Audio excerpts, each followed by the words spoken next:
ഇനിയാണ് കളത്തിൽ ബ്ലാസ്റ്റേഴ്സിന് പലതും തെളിയിക്കാനുള്ളത്. ഗോവയ്ക്കെതിരെ പിറന്ന ആ കംബാക്ക് ത്രില്ലർ ഒരു രാത്രിയിൽ മാത്രം ഒതുങ്ങി നിൽക്കേണ്ടതല്ല. ആ പോരാട്ട വീര്യം കൊച്ചിയിലെ സ്വന്തം കാണികൾക്ക് മുന്നിൽ മാത്രമല്ല, എവേ ഗ്രൗണ്ടുകളിൽ തീക്കാറ്റായി പടരാൻ ഓരോ താരങ്ങൾക്കും പ്രചോദനമാവണം. തിരിച്ചു വരുവാൻ നമ്മൾക്ക് കഴിയുമെന്ന് തെളിയിച്ചു കഴിഞ്ഞിരിക്കുന്നു.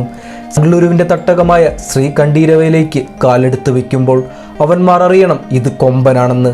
കുത്തിമലർത്തി വീഴ്ത്തുമെന്നും. മത്സരത്തിന് മുന്നേ തന്നെ ബാംഗ്ലൂർ ആരാധകർ പതിവ് രീതികൾ ആരംഭിച്ചു കഴിഞ്ഞിരിക്കുന്നു. പ്രകോപനത്തിന് എല്ലാം കളത്തിൽ ആ തുകൽപന്തിൽ മറുപടി പറയാൻ ഇന്നിവാൻ്റെ കുട്ടികൾക്ക് കഴിയും.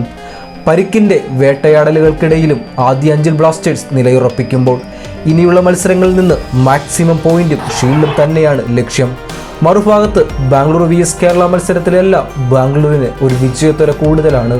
ലീഗിൽ നിലവിൽ പതുങ്ങുന്ന ബാംഗ്ലൂരു ബ്ലാസ്റ്റേഴ്സിനെതിരെ ഒരുപക്ഷെ വിശ്വരൂപം പുറത്തെടുത്തേക്കാം. ഒരു ഡിഫൻസ് ഗെയിമിനപ്പുറം മധ്യനിരയിൽ ആര് വാഴും? അവർക്ക് മത്സരത്തിൽ മുൻതൂക്കം ലഭിക്കും.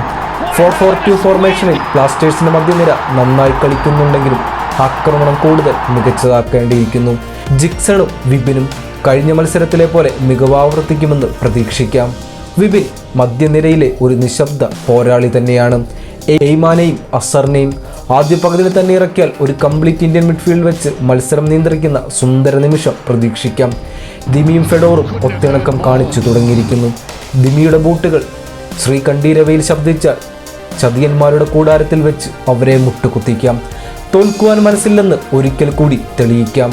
കഴിഞ്ഞ ISL സീസണിലെ ആദ്യ നോക്കൗട്ട് മത്സരം മറക്കുവാൻ ഓരോ ബ്ലാസ്റ്റേഴ്സ് ആരാധകന് ഇന്നും കഴിയില്ല. അതിനുള്ള ആദ്യ മറുപടി കൊച്ചിയിൽ വെച്ച് തീർത്തതാണ്. എന്നാൽ ബാംഗ്ലൂർ വീണ്ടും നമ്മളെ മാന്തുകയാണ്.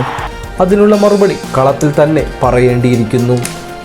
കാലം എല്ലാത്തിനും പരിഹാരം ചെയ്യാൻ ഒരവസരമല്ലേ നൽകൂ. തീർക്കണം വിജയക്കൊടി പാറിക്കണം. കണ്ഠീരവയിൽ ഉയരണം മഞ്ഞക്കുപ്പായക്കാരുടെ ആ സ്വപ്നങ്ങൾ.